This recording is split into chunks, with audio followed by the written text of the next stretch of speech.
Agora esta chamada está sendo gravada. Agora esta está sendo transcrita.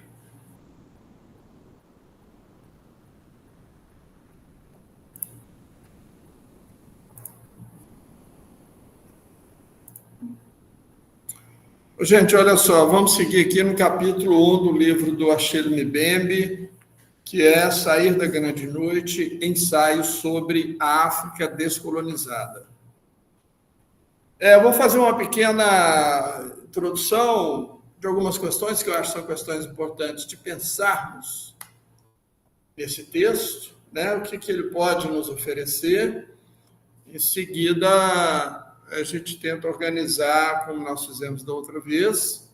Vocês vão se reunir em grupos para colocar questões para a nossa discussão aqui na aula, né? Questões que vocês queiram aprofundar, que não estejam suficientemente entendidos e tal. A gente pauta a nossa aula a partir das questões que vocês colocarem.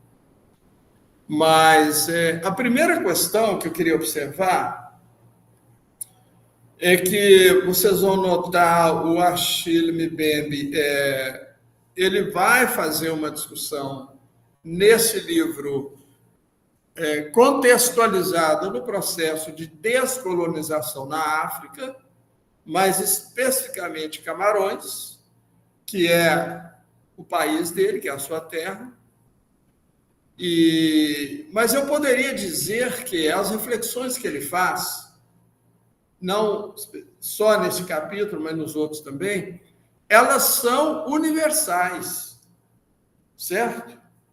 Ou seja, ele parte de um particular, mas são reflexões que servem para nós, no Brasil, para a América Latina, para os outros países africanos, todos os países que, de alguma forma, passaram pelo processo de colonização, né? Ásia, etc. Então, essa dimensão é importante perceber, certo? Ou seja, ele retrata Camarões, mas ele é uma reflexão universal. Ela tem essa dimensão, né? Do fenômeno e das reflexões dele. Vocês vão observar que esse primeiro capítulo, ele é muito autobiográfico. Agora, ao mesmo tempo, e aí tem duas questões importantes, né, de nós refletirmos sobre ela. Primeiro, por ser autobiográfico, uma questão que eu vou colocar hoje, mas que eu acho que deve nos acompanhar durante todas as nossas discussões, mas que deve acompanhar vocês nos seus trabalhos sobre o tema da colonialidade, a questão é o seguinte: como se produz um corpo colonizado? Vou ficar com essa questão aí, certo? Entendendo o seguinte, porque esse capítulo do Mbembe, ele vai nos trazer essa questão na medida em que ele começa com uma narrativa da sua história de vida, certo? Ou seja, ele começa a narrativa da sua história de vida, é como se ele fizesse uma narrativa, como que o corpo dele foi se produzindo, certo? Como que o corpo dele se produziu no contexto de vida dele, entendendo que é um corpo, né? O corpo ele não é apenas essa massa biológica que nós carregamos, mas o corpo ele é cultural, o corpo ele é antropológico, o corpo ele é afetivo, né? É um corpo social. Então, como que esse corpo que tem essa enorme complexidade, ele se produziu, né? Como corpo afetivo, social, cultural, antropológico, subjetivo. Isso, então, a questão, eu diria, ontológica, ou seja, a questão de início fundamental é como um corpo se produz como um corpo colonizado. Certo? E esse capítulo vai nos chamar a essa reflexão. Mas essa é uma reflexão que nós devemos carregar, trazer conosco, estar sempre meditando sobre ela durante toda a disciplina. Por quê? Porque a colonialidade, ela não se instaura apenas como regime político ou um sistema de exploração, né, de riquezas de um determinado território. A colonialidade se instaura nos corpos, e é aí que ela se consolida. Para citar uma frase do Achille Mbembe neste capítulo, ele fala: é preciso descolonizar, mas se autodescolonizar. Quando ele fala é necessário se autodescolonizar, ele está falando isso para nós. Ou seja, eu descolonizo um território, mas as pessoas não se autodescolonizam, a colonialidade vai perseverar nesses corpos que estão ali numa aparente descolonização, mas numa real continuidade dessa colonização, e essa continuidade se dá por efeito de uma subjetividade que se forma colonizada, portanto, é uma colonialidade, né, que se mantém a partir daqueles corpos colonizados, e que eles não se, para usar a expressão dele, né, eles não se autodescolonizaram. Quando ele fala isso no texto, ele não está falando para Camarões, simplesmente. Ele está falando para toda a África, ele está falando para a América Latina, certo? Ele está falando para todos os povos colonizados. Por isso eu estou dizendo, ele usa um caso de Camarões, que é o lugar dele, mas as reflexões são universais. Está claro isso? Então, vamos entender, então, que essa narrativa de vida que ele faz nos coloca questões absolutamente importantes para pensarmos a questão da colonização, da colonialidade. Então, o que ele fala aqui de autodescolonizar é o que nós chamamos de decolonizar. Né? É se livrar culturalmente, afetivamente, subjetivamente, de linhas coloniais, que são registros nos corpos e que os mantém colonizados. Certo? Então, a questão é absolutamente atual. Absolutamente atual. Certo? A questão da colonização do nosso país não terminou em 1822, assim como dos outros todos os países não terminou, certo? Numa decretação de, aspas, independência. Então, essa é uma questão, sim, importante. Certo? Como se produz um corpo colonizado. E para, inclusive, marcar esse tema, durante a nossa disciplina, nós vamos buscar outras narrativas de vida. Certo? Para ir firmando isso, refletindo sobre isso, percebendo o quanto isso é atual e o quanto isso é importante. Porque aí as pessoas serão realmente livres quando se livrarem dessa colonialidade nelas próprias, no seu próprio corpo. Né? Uma vida plena é uma vida sem esses registros e marcas coloniais. É um outro momento, né? É quando você se livra disso, dessas questões todas.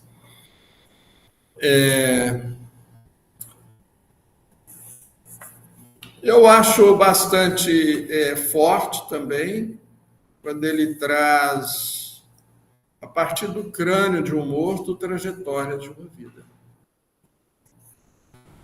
Eu queria que vocês refletissem sobre isso nas reuniões do grupo, certo? A partir de um crânio de um morto, trajetórias de uma vida. E ele vai falar do quanto que foi violento o processo de libertação que não aconteceu. Já vai falar, os franceses saem, mas deixam os seus prepostos, ou seja, seus representantes autóctones, né? Ou seja, aqueles que nasceram em Camarões, mas que defendem os interesses dos franceses, interesses coloniais, né? E se fez uma guerra muito violenta, com muita repressão, ele vai falar disso, né? Ou seja, do sacrifício de um povo para alcançar a libertação. E quando acha que alcançou a libertação, vê que foi um simulacro, ele usa essa palavra, né? Um simulacro, algo que simula, mas que não é verdadeiro.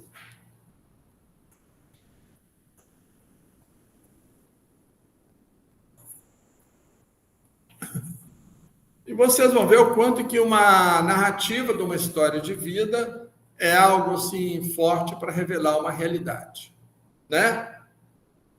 Chama atenção para isso porque um dos métodos de pesquisa é justamente a narrativa de história de vida. Inclusive aqui a gente usa, né?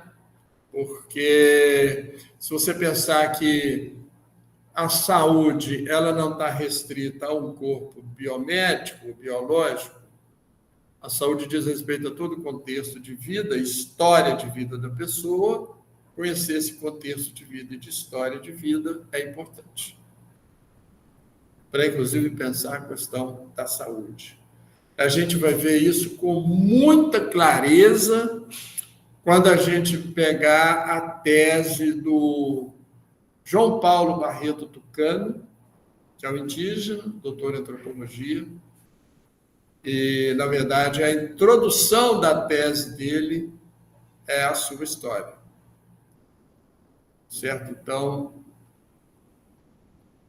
a gente vai perceber isso com muita clareza. Oi, bom dia, Túlio.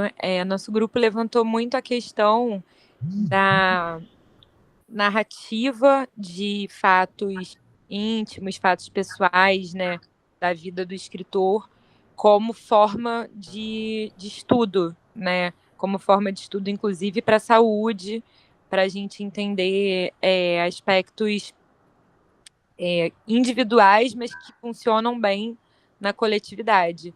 Né? Então, o fato dele narrar a infância, a adolescência, né, na realidade, faz com que a gente consiga perceber melhor, entrar melhor nas situações, né? E aí a gente levantou também a questão da colonização em si, como ela apaga tudo que já existia antes, né? E ridiculariza muitas vezes tudo que já existia antes. Então, a escola, a igreja, a língua acabam sendo ferramentas de interferência do pensamento do colonizador, né? Ok, Carolina. Tiago.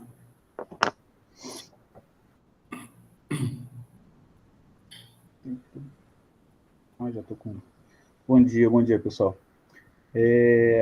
Passou muito rápido os 15 minutos, mas acho que resumindo, né, o que cada um aqui contribuiu, as inquietações de cada um, ficou assim, a gente não conseguiu fechar, né, uma questão, mas pelo que eu pude observar, nossa preocupação está nas práticas de apagamento, né? A autobiografia dele, transportando a autobiografia dele para nosso processo, né, de prática mesmo em saúde, né, tanto da formação do pensamento social brasileiro, e quanto isso efetivamente influencia nas práticas de saúde, da área de saúde de todos os profissionais, né, são, inclusive fora da área da saúde, são as maneiras que o colonizador orienta essas práticas de apagamento, né, em tudo, na área da saúde, na ponta do serviço da área da saúde, na ponta do serviço da educação, na arquitetura da cidade, são toda hostil, a arquitetura da cidade é hostil ao povo originário negro. Não se estuda direito, voltando para a área da saúde, não se estuda direito as doenças quilombolas, as doenças propriamente, né, do povo diaspórico, não se estuda direito as doenças dos povos indígenas originários, não se leva em consideração, né, o conhecimento que eles têm, né, para poder tratar desses casos, dessas afetações. A gente teve há pouco tempo a revogação do decreto, né, da consideração das práticas de matrizes africanas, das práticas de saúde, cuidado de matrizes africanas.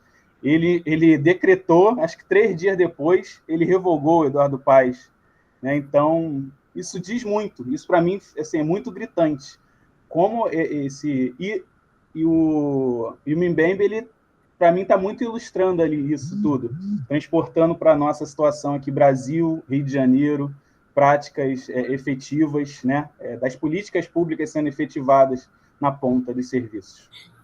Se os colegas discordarem aí, eu acho que foi mais ou menos isso. Vamos rodar. Vitória, você. Não, eu estava no grupo do Tiago, eu concordo também com tudo que foi posto, e aí a gente também comentou um pouco sobre a construção dos estados descolonizados sem a devida decolonização, né? E aí tem uma parte no texto que ele fala de Joanesburgo, na África do Sul, enquanto uma metrópole, que hoje é uma metrópole meio global, porque tem pessoas de vários lugares do mundo, mas que superou a política do apartheid, mas mesmo assim não conseguiu enfrentar algumas coisas. E eu acho que isso tem muita relação com o Brasil, né? Tem uma discussão sobre o nome das ruas, principalmente aqui no Rio de Janeiro, né, que é onde eu moro. Então, os nomes que se dão às ruas, quais são as peças que estão expostas nos museus, e o quanto que isso também é uma ferramenta de apagamento, uma vez que você tem ali a superação da escravidão, por exemplo, mas você tem ruas e avenidas com nomes de senhores de escravo, com grandes traficantes de escravos e afins. E aí, quando ele fala das políticas de reparação, perpassa por essa questão da memória, mas também por políticas de reparação efetivas de garantia de direitos básicos. E aí eu acho que isso aí tem a ver com as formas de produzir saúde e doença, que vai afetar principalmente os corpos colonizados. Câmbio.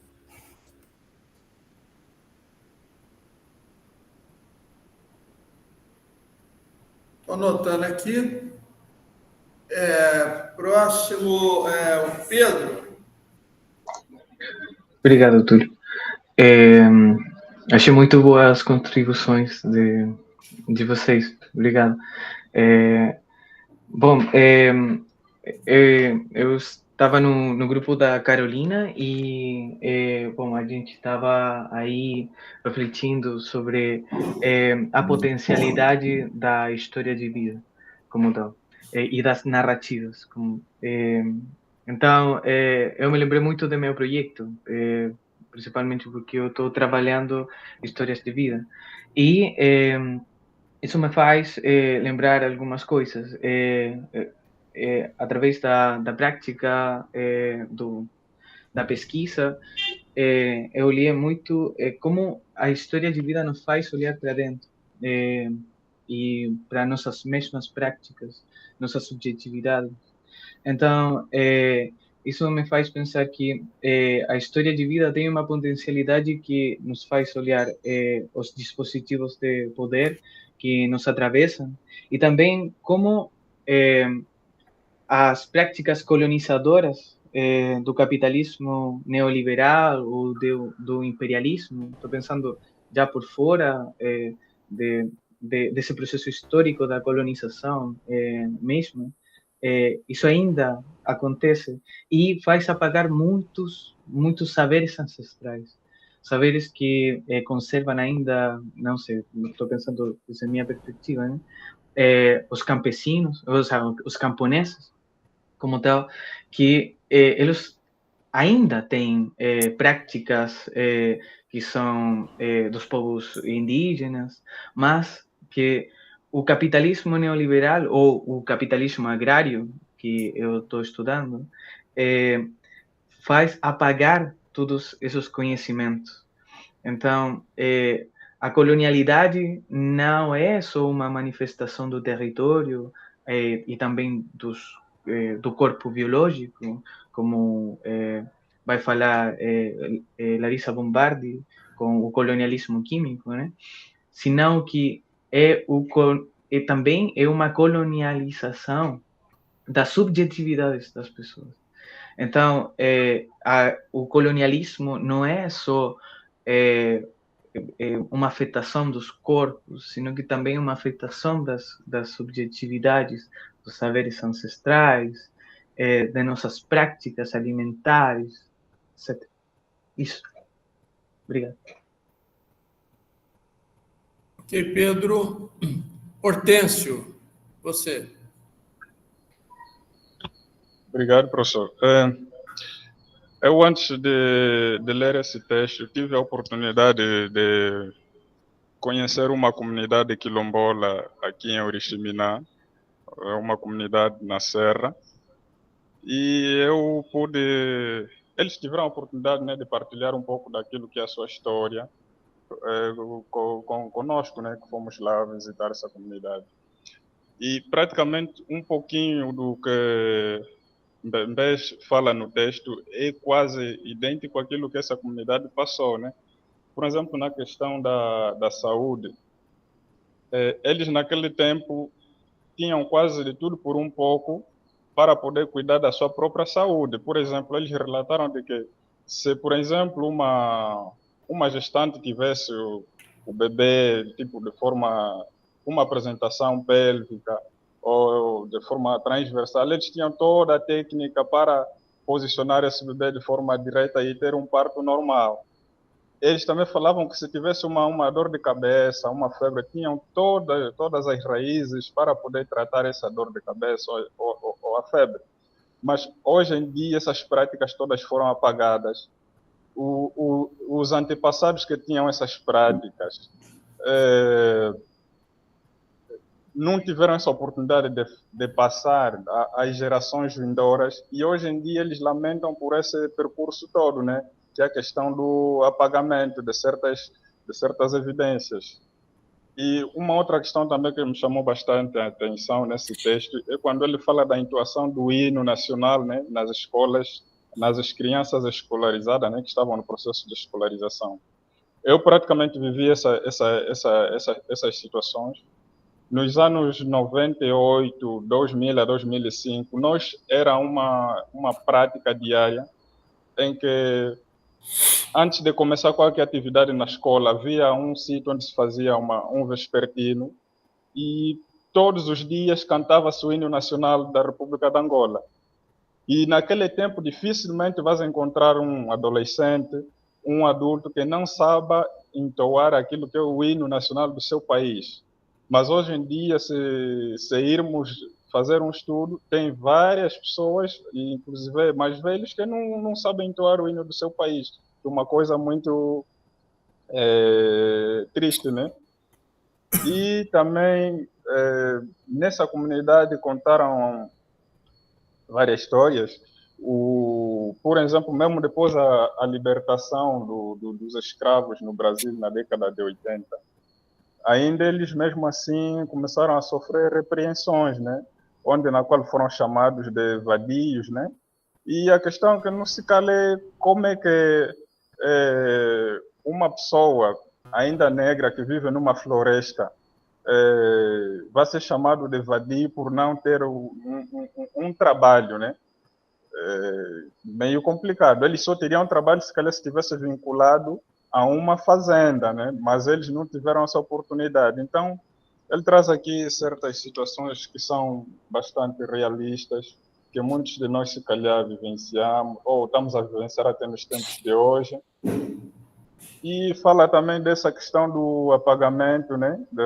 Das memórias daqueles que lutaram, daqueles que deram a mão para a libertação de África, de Camarões, e que também trouxe certas repercussões. E hoje acontece em vários países, tanto faz de África, aqueles que são os protagonistas, né, que lutaram pela independência, hoje em dia são esquecidos. Até preferem, se calhar, dar certas nomenclaturas de certas ruas, edifícios, a pessoas que não estavam envolvidas nesse processo. Então, essa questão do apagamento é uma questão que me chocou bastante e que me chamou também muita atenção. E outra questão que ele traz também é a questão da imigração. Nós, em África, hoje em dia, temos um índice elevado de imigração.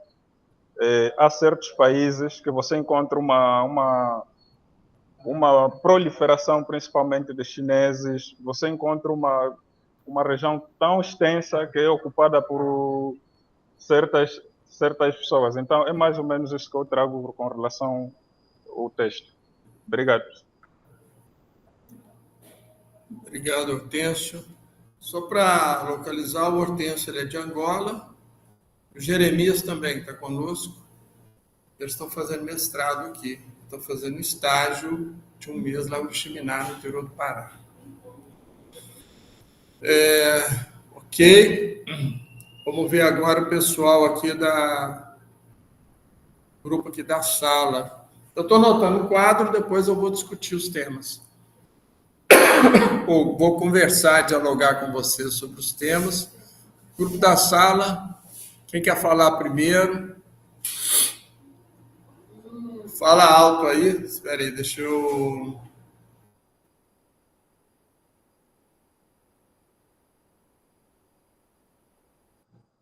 Fala aí.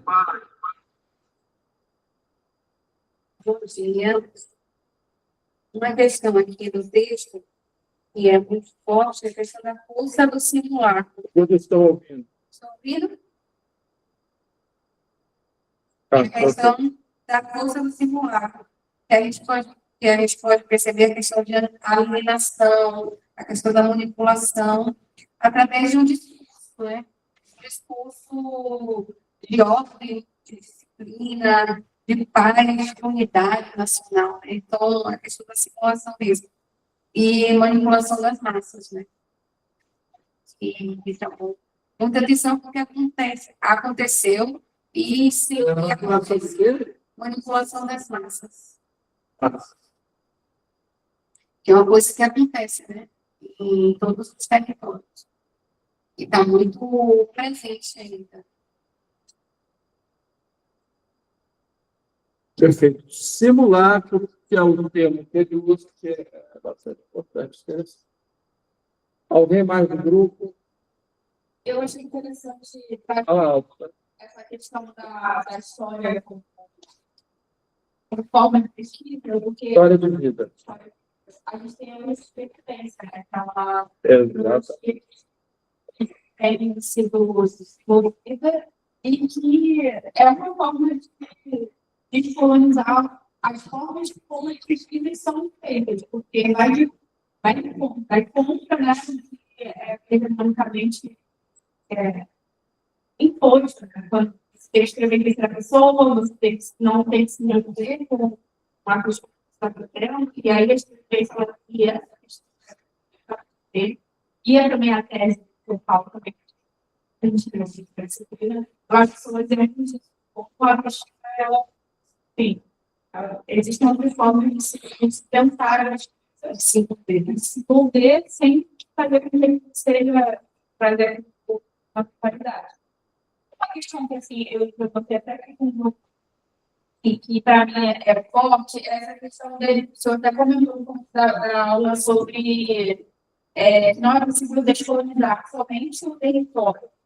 Se os povos continuarem colonizados, né, ainda que silenciosamente, e aí o senhor faz também as questões das ações que são silenciosamente colonizadas da vida, do dia a dia.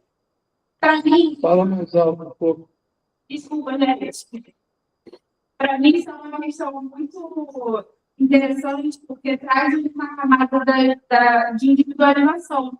Eu entendo que existe assim, uma escolha, né, uma metodológica de noção de descolonizar, mas eu acho que essa descolonização dessas questões no dia a dia, a gente só consegue atingir elas quando estamos no coletivo, coletivamente. E aí, isso, para mim, contrasta um pouco com o que ele traz de colonização dos corpos. Eu não sei se quando ele traz isso, ele traz uma visão visualizante também.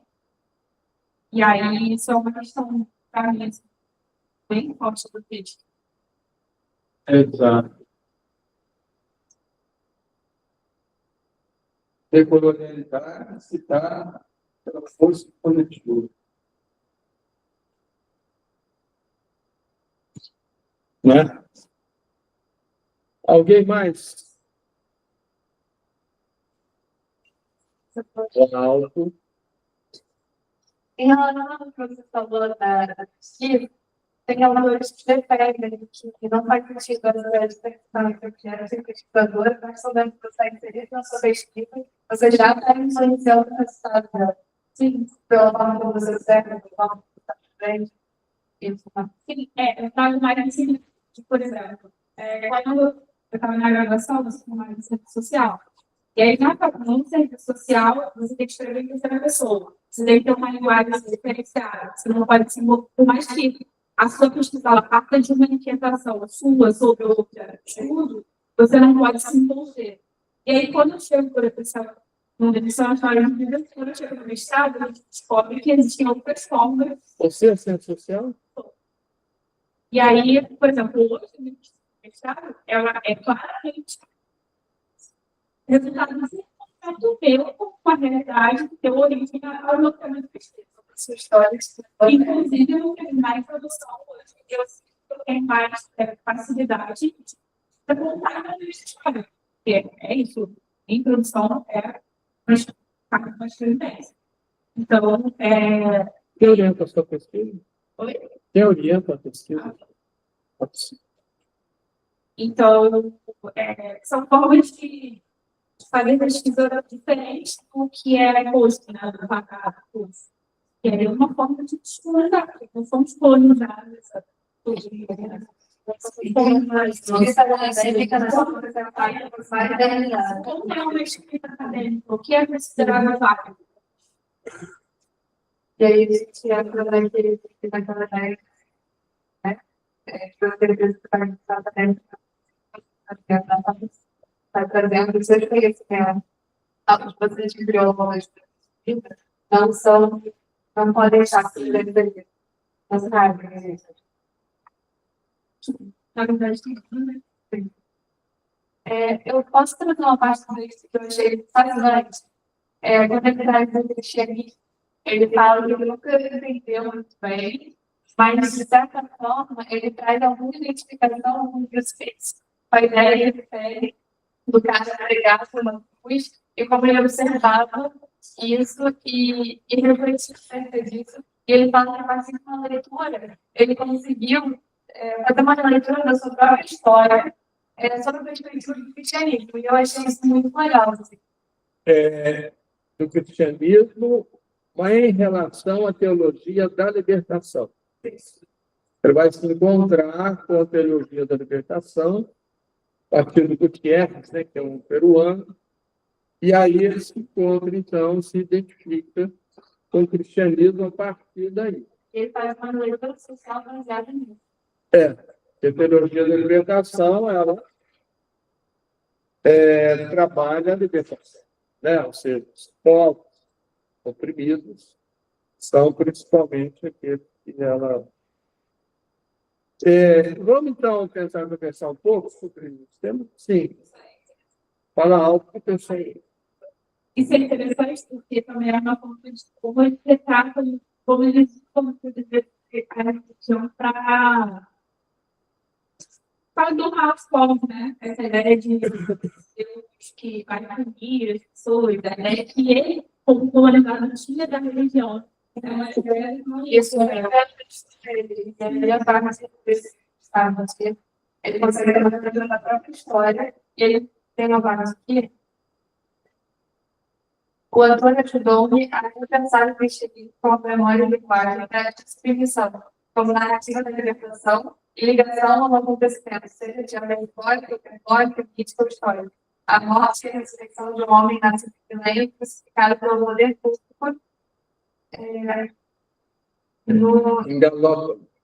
após o Calvário de Cristo. A Islã também concebeu como fato crítico das autoridades, uma prática social, e ele consegue se ver isso. Bom, então, encerrou aqui.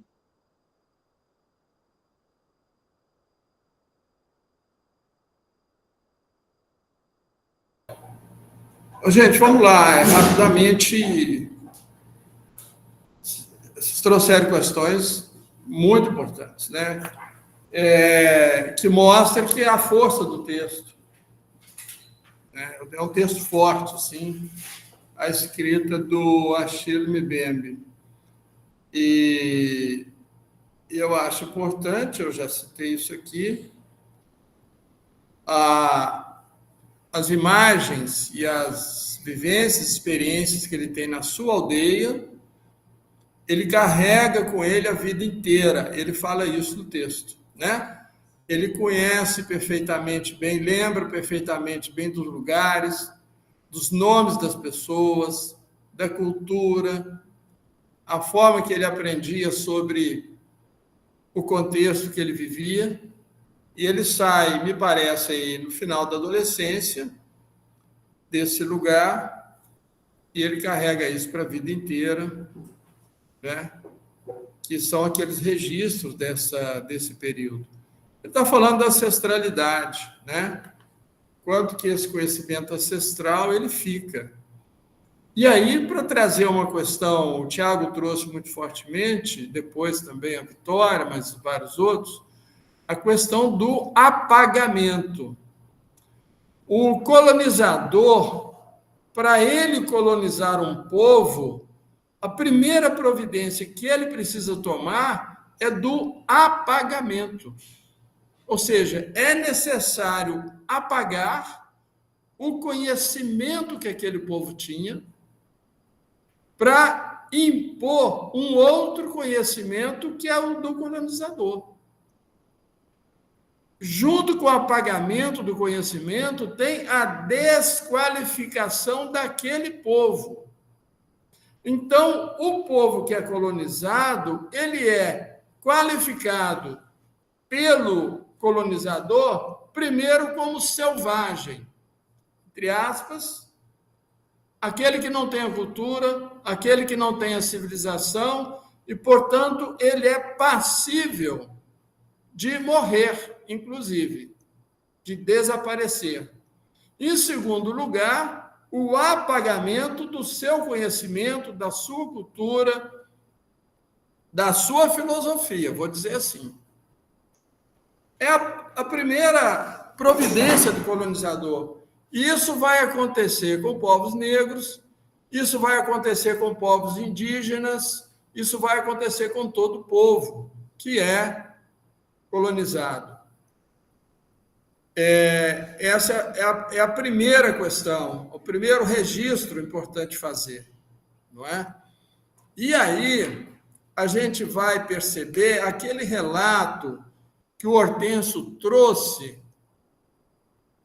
fazendo essa conexão. O Hortêncio trouxe com muita clareza o relato de uma comunidade quilombola que ele conheceu.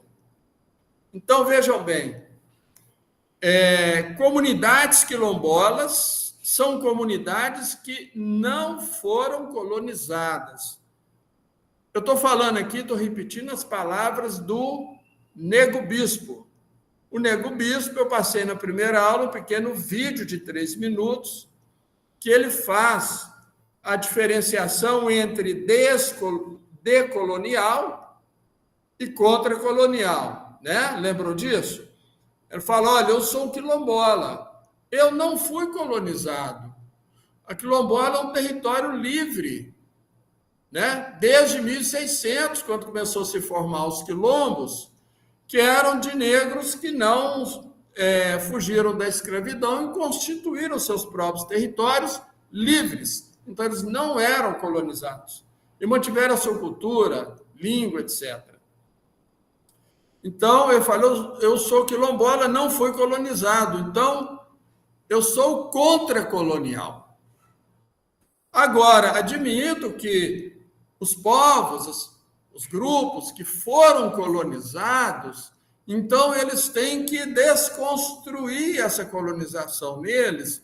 Esse é o decolonial. Então, ele admite os dois conceitos, que eu achei isso muito legal. Ele admite os dois conceitos porque são efeitos diferentes em grupos diferentes. Grupos colonizados, eles vão ser decoloniais, que é a desconstrução da colonização neles, né? E contracolonial, porque ele não foi colonizado. Então, a comunidade quilombola, por natureza, por característica, natureza de ser livre, de ser autenticamente constituída por uma comunidade negra com a sua cultura, seu idioma, sua religião, etc., ela é uma comunidade livre e não foi colonizada, essa é a tese.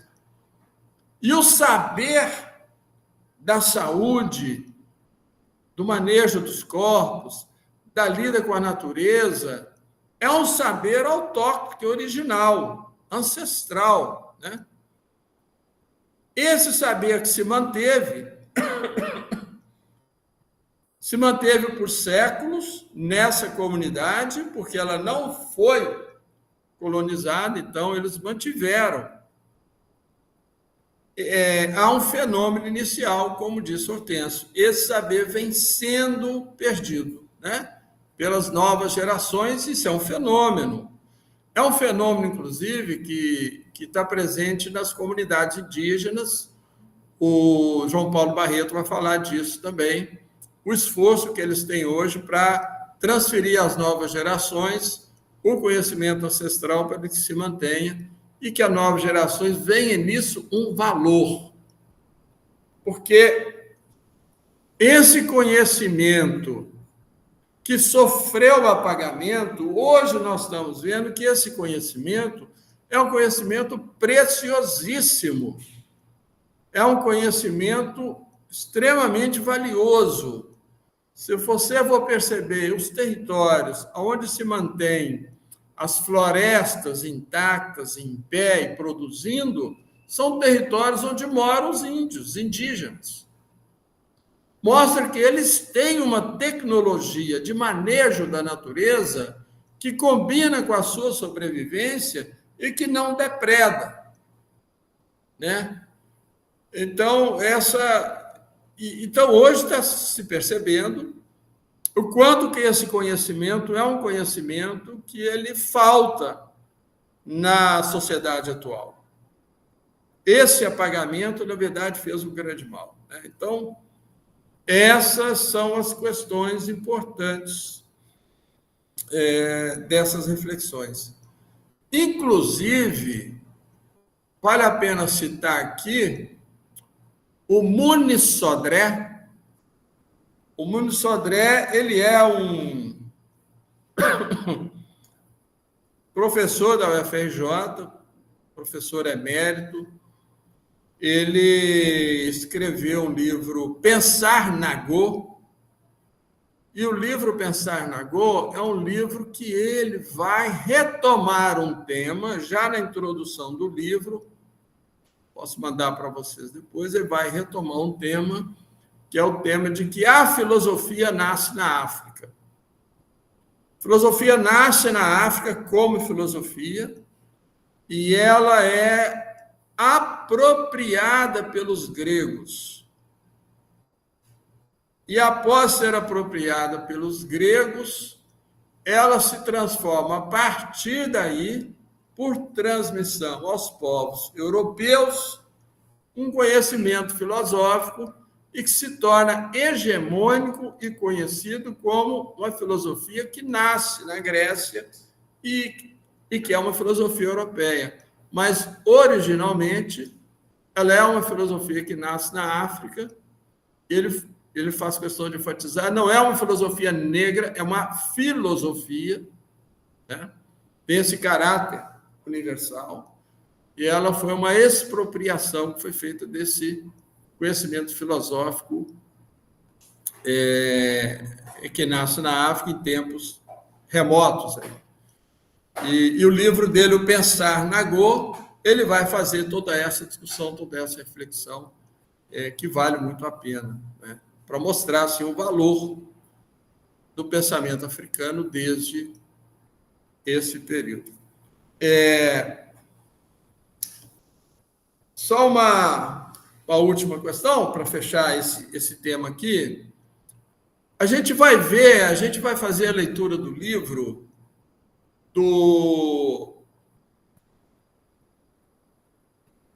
o livro do Césaire, Aimé Césaire. Aimé Césaire, já falei dele aqui.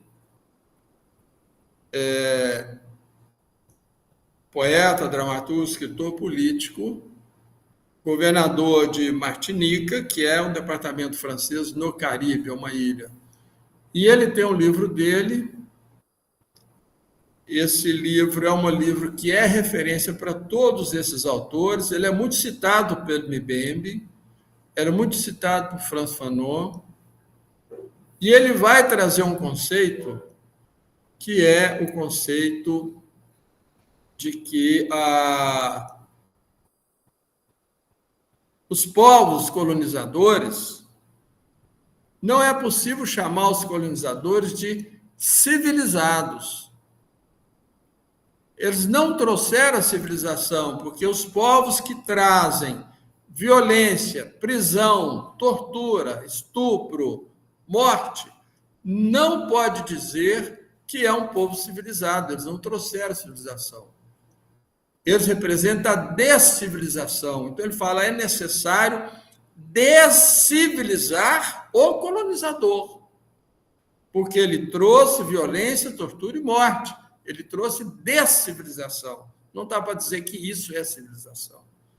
E ele, a partir desse conceito, ele vai desconstruir toda uma ideia de que o colonizador era o ser iluminado, detentor de conhecimento, que trouxe a civilização, e o povo autóctone, ou seja, o povo ancestral que habitava o lugar, era o selvagem, sem a civilização e sem o conhecimento. Ele vai desconstruir essa ideia. E o livro dele a gente vai ler aqui e vamos discutir. E aí vale muito a pena, só para mostrar um pouco para vocês.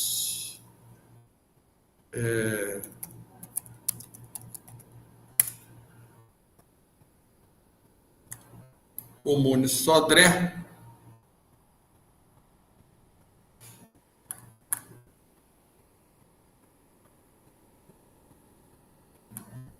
Ou depois vocês procuram Muniz Sodré. Aí, gente, eu vou citando aqui, vale a pena vocês procurarem depois. Muniz Sodré, Pensar Nagô, dá uma olhada, ler algumas coisas, né? O livro do Aimé Césaire eu vou disponibilizar. Não, acho que eu já mandei, inclusive, para leitura dia 22, que a gente não vai ter aula, que é recesso, vocês vão ler o livro, por isso vocês vão ler o livro todo, para 22 e para a gente discutir 29. Tá ok. Então, fechando isso, né?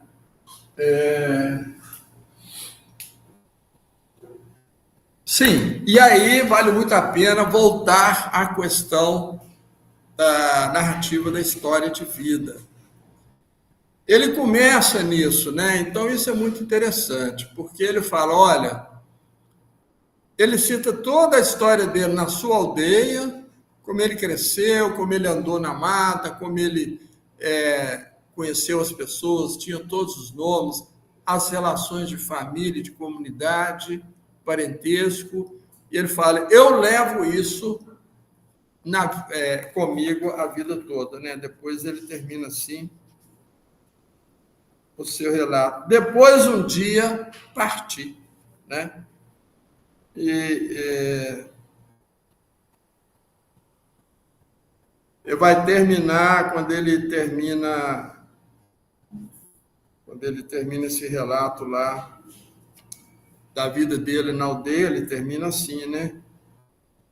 Eu cresci nessa região sobre a qual ainda haveria muitas coisas a contar. E a parte dela que me serviu como identidade, devo, em grande medida, aquilo que vivi nesse país, Camarões, né? A cuja memória sempre recorro. Ou seja, as memórias da sua aldeia continuam com ele e continuam presentes nele.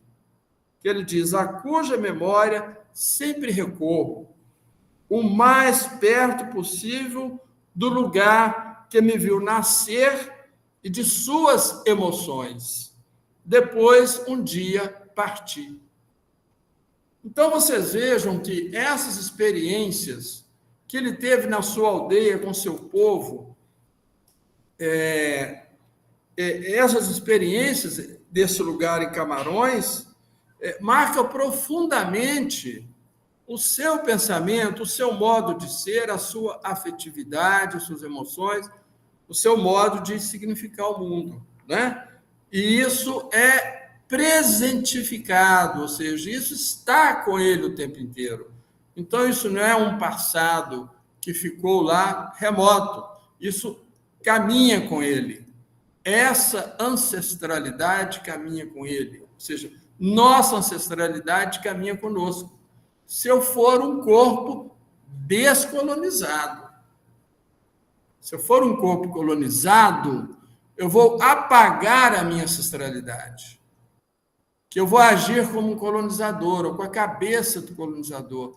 Se eu sou um corpo decolonizado, que fala aqui no livro Autodescolonização, se eu sou um corpo decolonizado, eu vou trazer essa ancestralidade comigo, como algo presente, como ele fala aqui, cuja memória sempre recorro, o mais perto possível do lugar que me viu nascer e suas emoções.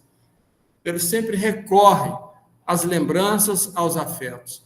Por quê? Porque nesse pensamento ancestral há uma potência de vida e que dá potência a ele. Potência como força de viver, potência como modo de pensar por si mesmo, potência para ter uma vida plena, liberta, etc. Né? Então, isso é muito interessante, esse registro. E quando, então, se fala, olha, ele está falando aqui para a gente, eu posso pensar assim, e vários levantaram isso aqui, que a narrativa de história de vida, que a gente tem isso como um método de pesquisa, como uma forma de produzir conhecimento. Porque o sujeito, ele é aquilo que o produziu, o mundo, o contexto que ele vive, as suas experiências. A sua subjetividade, os seus afetos, o seu pensamento é produto dessas experiências de vida, né? Então, as narrativas de vida é uma forma de você produzir um conhecimento sobre a pessoa, mas não é a pessoa apenas um indivíduo no mundo, é uma pessoa nas relações que ela tem, no contexto, no mundo que ela vive. Porque o mundo nos produz a partir das experiências que a gente tem. Mas nós somos ativos nesse mundo e nós também produzimos esse mundo. Entendeu? Então, nossas experiências, elas vão significar uma produção de si, mais uma produção desse mundo também. Nós sempre estamos retornando a ele, né? Interferindo nesse mundo. Então, é esse um aprendizado também que esse texto vai deixar. Quer dizer, a narrativa das histórias de vida é uma forma importante, potente de produzir conhecimento. E o Pedro está lá no Chile, fazendo a pesquisa dele com comunidades de camponeses que sofreram um brutal processo de colonização, de expropriação de recursos naturais, de madeira. A comunidade sofre com isso. Ele está pesquisando essa realidade lá. Ele está pesquisando, obtendo a narrativa de história de vida desses camponeses. Porque eles não são apenas o fenômeno de expropriação dos seus recursos naturais. Eles têm uma história. São gerações inteiras no mesmo lugar, um pensamento, uma cultura, um modo de ser, tudo isso é atingido pela expropriação capitalista, como ele disse, dos recursos que são recursos deles, né? Então, essa história de vida está contando muita coisa. E aí, seu nome é? Elizabeth? Isabelle. A Isabelle lembrou para nós um método criado por uma escritora negra, muito respeitada no Brasil, a Conceição Evaristo, que usa de um método que ela criou, que é a escrevivência. Então, vocês podem, gente, eu vou citando aqui certas referências, vocês busquem, tá? Busca, vai lá, lê as coisas. Conceição Evaristo, escrevivência. A escrevivência, então, é um método de escrever, mas escrever histórias de pessoas no contexto de vida dessa pessoa e nas experiências de vida que ela tem. A gente vai ler aqui, a gente vai ler um conto, está previsto na nossa programação, que eu tenho que mandar para vocês. Então, ela vai acontecendo e está previsto a gente ler um conto da Conceição Evaristo para discutir aqui outros conceitos também, mas vamos usar conto para discutir certos conceitos, tá? Então, bem lembrado aqui pela Isabelle, a escrevivência Conceição Evaristo como método que vai junto dessa questão dos narrativos de vida. Tudo isso conforma uma forma de produzir conhecimento, que a gente tem usado muito, que é a cartografia. E tem essa percepção da micropolítica, do cotidiano, das relações que a pessoa tem de comunidade, de família, sociais, essa relação com o mundo complexa, dinâmica, né? que a gente sabe que é. E aí,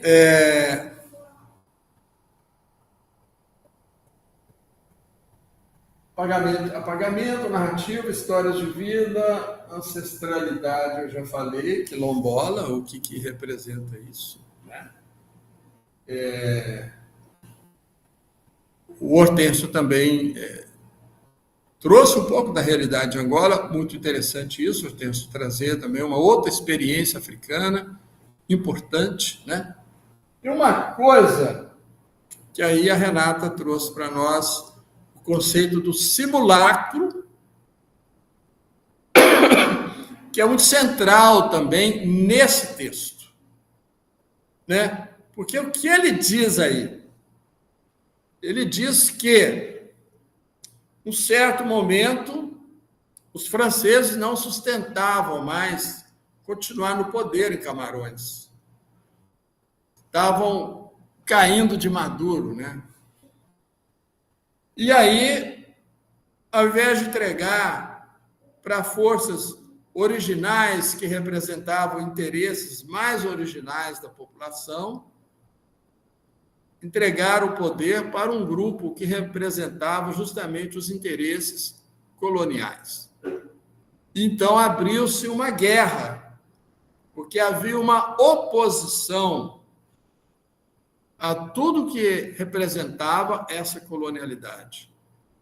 Então, ele vai falar dessa violência que se abriu, essa guerra que se abriu, e uma repressão brutal sobre um contingente grande de pessoas que faziam oposição aos franceses, mas era oposição também aos seus prepostos, ou seja, aqueles que ficaram, que eram camaroneses, mas representando os interesses franceses coloniais, não é? Então, são autores, são lideranças comunitárias, são escritores, são intelectuais, etc., que vão ser perseguidos, mortos, presos, inclusive mortos em Paris. Ele cita isso aqui, né? Então, ele vai dizer o quanto que essa cena de ter ali um grupo que toma o governo, mas vinculado aos interesses coloniais, e quanto que isso representa a sua ação um simulacro, ou seja, um simulacro de liberdade. O simulacro é algo que simula, não é verdadeiro, né? É uma simulação, uma representação de liberdade, mas que não era liberdade. Uma representação de descolonialidade, mas não era uma descolonialidade. Ele vai dizer, para você descolonizar um território, é necessário se autodescolonizar, ou seja, é necessário uma decolonialidade, né? Que desconstrói essa colonialidade nos corpos. Essa é a questão. E isso não aconteceu. Então, ele vai falar do simulacro, né? E ele vai denunciar isso, denunciar a presença de uma ancestralidade, mas a presença da ancestralidade é representada por um morto. Quando ele vai dizer, a partir do crânio de um morto, trajetórias de uma vida, que é o título, né? E depois ele vai dizer, na cabeceira desse governo, há um crânio, né, de um morto. Interessante que ele fala um crânio de um parente, né? Há um crânio de um parente. O Estado Negro, parente, é aquela alusão que ele faz.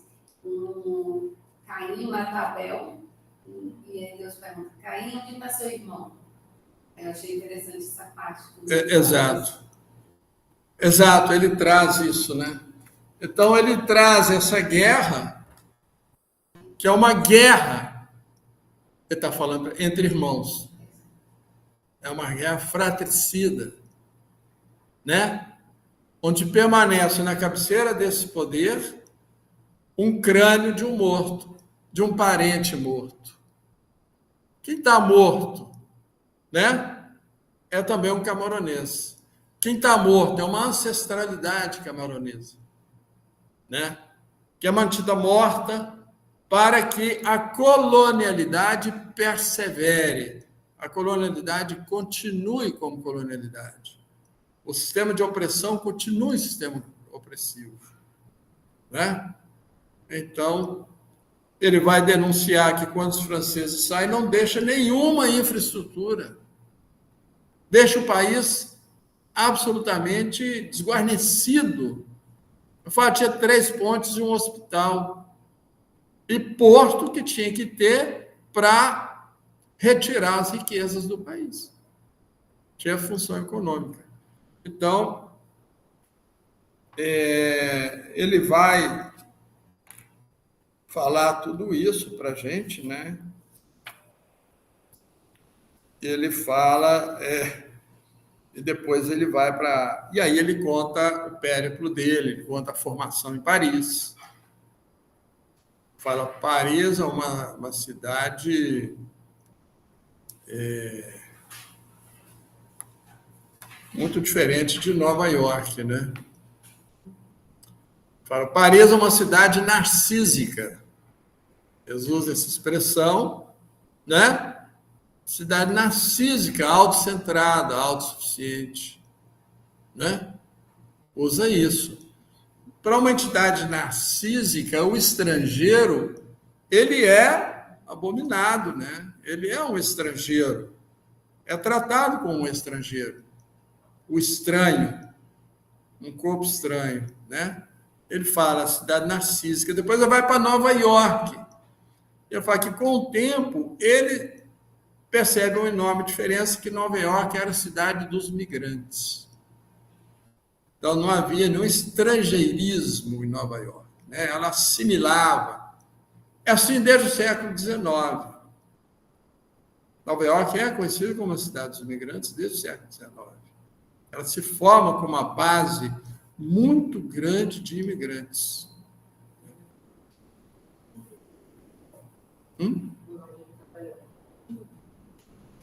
Depois ele vai para Joanesburgo.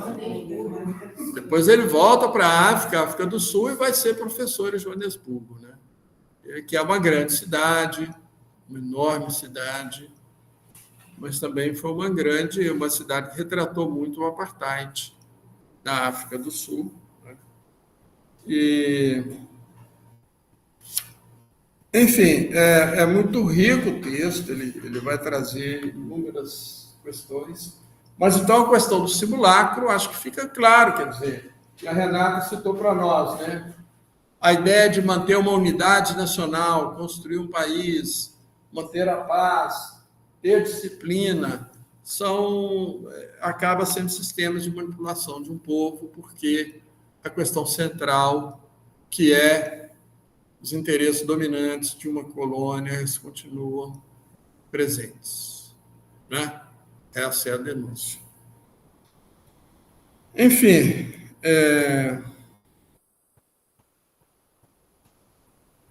a potência do simulacro é uma coisa...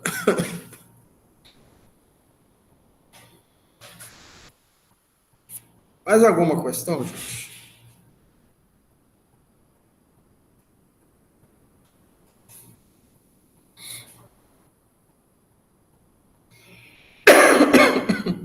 A denúncia dele é muito forte. Ele fala em leis draconianas que se mantêm da época colonial. Ele vai falar isso aqui, né?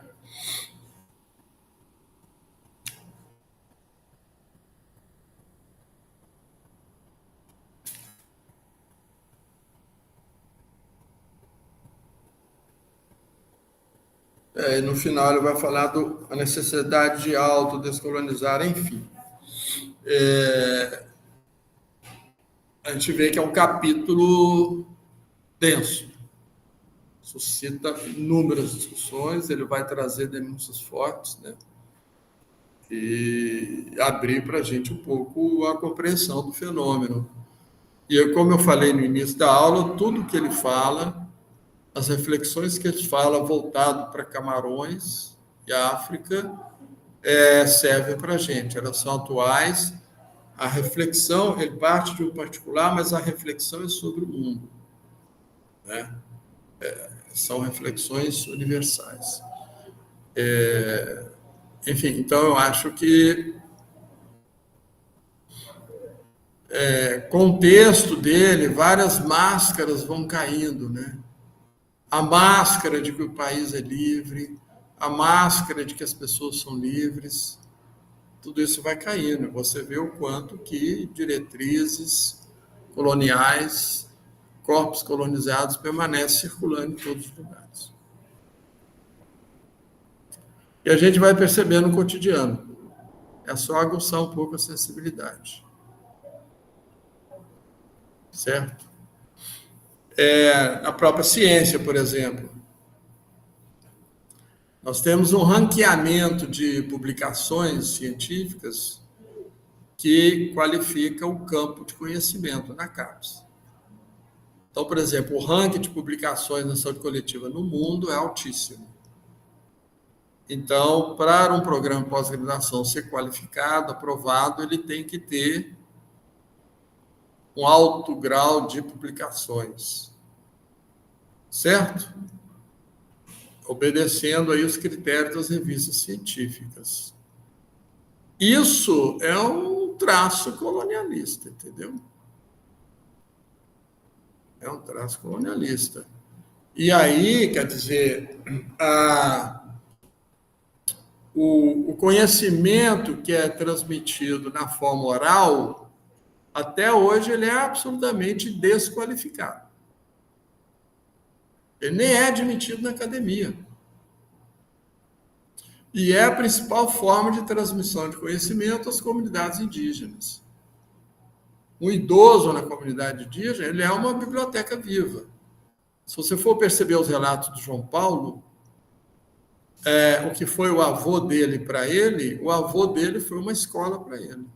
E o avô dele era uma biblioteca viva que passou todo o conhecimento para ele. Então, essas coisas não estão resolvidas. Transferência de conhecimento na forma oral, o quanto que os idiomas que não são português são discriminados. Pô, pleno século XXI, vocês viram que uma escola de samba aqui no Rio de Janeiro perdeu ponto sob o argumento de que tinha muitas palavras em iorubá? Isso é absolutamente absurdo. Iorubá é um idioma importantíssimo africano que veio com os escravos para o Brasil. E tem comunidade quilombola que fala iorubá. E é um idioma importantíssimo, né? Então, estou falando carnaval. Agora você imagina a academia, né? Então, nós temos ainda uma colonialidade muito presente, né? Oprimindo culturas locais, idiomas que são de comunidades, né, ancestrais e tudo mais. Então, o MBM vai jogar luz sobre isso, né? Ele nos ajuda a compreender esses fenômenos. É preciso compreender para modificar. Enfim, eu acho que a gente conseguiu pegar as principais questões.